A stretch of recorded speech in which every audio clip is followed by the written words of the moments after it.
just do that to destroy somebody's life. Well, he might be wrong. But what you ain't realize, like I said, you giving these people the opportunity to dictate this brother's freedom. Through finances that they know he ain't gonna be able to pay, a debt that they know he's not gonna be able to pay. And I'm sorry, I ain't mean to go so far, but I wanted to stress that there are sisters who might be lazy. No disrespect. And as I said, there are some who put brothers on there. Yeah, but like you said, it go both ways. You got some lazy brothers out there, and you got some lazy, women out there. Right. But I think our thing is we not getting a understanding. I know you wanted to say something. I know it was about something earlier. I didn't know if you still wanted to address that. Oh no. It was just saying that, like, we were talking about the gender thing and how they're doing it to the kids, not to the adults, because we're already stuck in our ways. So they're doing it to your children while they're in school, and that's another thing. Right. We don't go to the school in droves like how other races do. For football. We would go to a football game, but we don't know our kids' teacher name. They don't know us. We won't go to open house. We don't go to PTA meetings. And what they're educating your children, do you really know what they're educating them? We assume that they're learning reading, writing, and arithmetic, but we don't know what other things they're feeding our kids in the school system.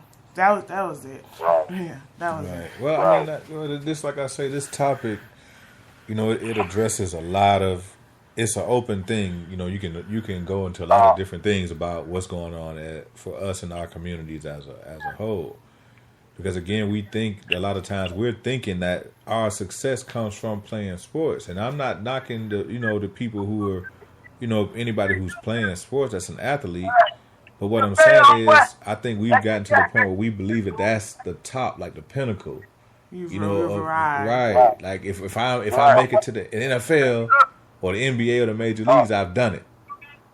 I don't have to do anything else. And now, mind you, they get you in a position where you can't even help, anyone else in your family because you're going to be so greedy for that money. The first thing you're going to do is go out and buy a $500,000 or $1 million car. You know what I'm saying?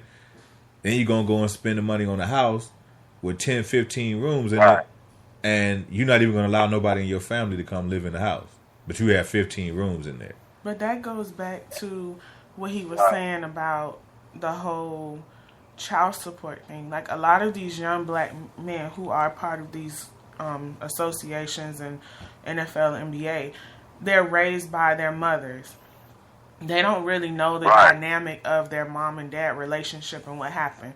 So they feel like that's the only way I can save my mom out of the situation my dad left her in. So I have to go and make all of these millions of dollars to help my mom out. And I have to go and be part of a show for these white people so I can help my mom out. So it all goes back to the dynamic of the black family. Like, every piece that we've said from gender, homosexuality, school, child support, playing in the NBA, NFL, what does your family dynamic look like? Like, where did you start from? What's your foundation? So that would be like the first thing that we can address with each other, because black men and black women do not talk to each other. We talk at each other. We bark at each other. We talk to each other in the first stages of a relationship, but then something clicks where it's like, I can't stand this person anymore. Then we become enemies instead of realizing that, we have this together, another human being. So what can we do to deal with that first? Because everything we're saying with the juvenile justice system, criminal justice system, it all leads back to my mom and dad. What did they provide for me? And not like, oh, you got to get my son, our son, shoes and clothes, and they need to have the best wardrobe. Like, did you allow the father to read to his son? Did you let the father be a man to his son? Like, those kind of things. What principles did you instill in your children? Well, that's the thing. Like you say, these material things control, the families now, because it's all about what you can get as far as material things. But again, I remember at a time when I was a kid that we had because I grew up in an all black, pretty much all black city when I was a kid. But I saw the difference in when the time changed and how they moved a lot of stuff out of the black communities, how some of our people that were in power allowed the government to come in and move certain things out of our communities, because our communities were growing at one time. Right. And I remember that when you went to a school that was an all black school, I remember the teacher caring, and they really got on you. You know what I'm saying?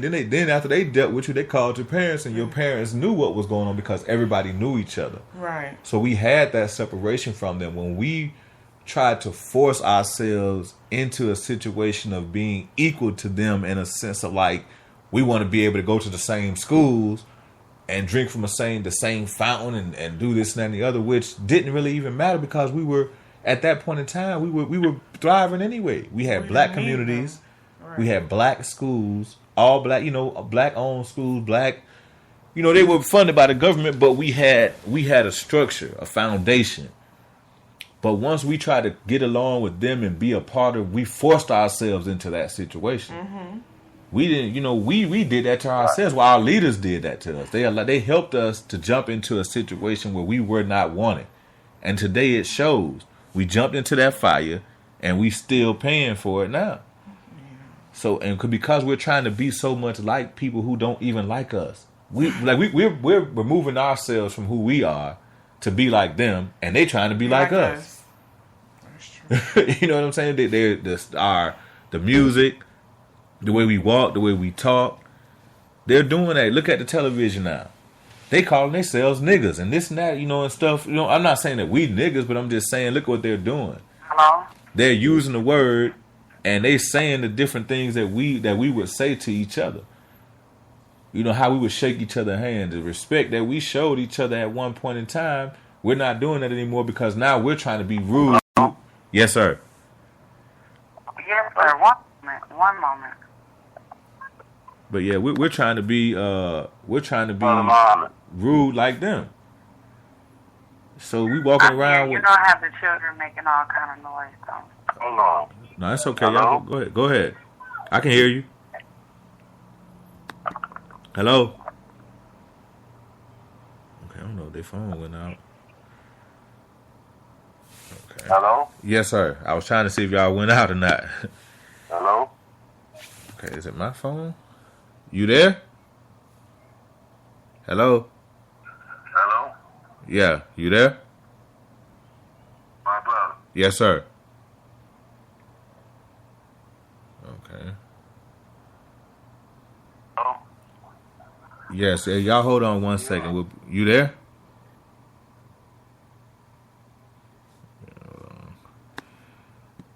We'll be right back. We're trying to get some technical difficulties straightened out. Just sit back and listen to Big Country. Big Country Kane. The Aston Martin came with 2 extra doors. Now I'm riding around with 2 extra hoes. I'm in the back, I let that bitch drive. Fat asses, thick thighs, all up in the ride. I dip the Dutchies in the purple lean. Mix the headband with the blue dream. Why you dreaming? Nigga, I'm never sleeping. I'm creeping on the million while my VVS is beaming. I'm cold as ice, man, my game is anemic. With a bad ass Brazilian, she plotting to get my semen. Her girl from Switzerland, ass bigger than a Swiss account. Every time she bounces, she got a nigga loose account. While I'm on the phone, my niggas say they running out. They need more pies for their pizza routes. Made 100,000, no flex. Coming through the check, break these whole neck. Let her kiss the dick, make the bitches pussy wet. Bitches got me busting like a loaded tech. Nothing technical, I'm running through these obstacles. They keep my pockets greener than the Optimo. All I see is money in my Optic though. I'm all about my bread, butter my toast. I always feed my fam, why these niggas feed these hoes. I run with killers, nigga, all that's trying to go. Money, clothes, car. I never been this far. shit them niggas talking about. I never been this high.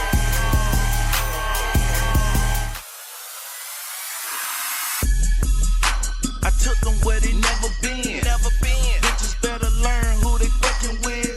Smoking kush that smell like a gas pump. Been riding for a minute, I need to gas up. Girls all in love, I got them gassed up. Trying to hit the club. To hell with us.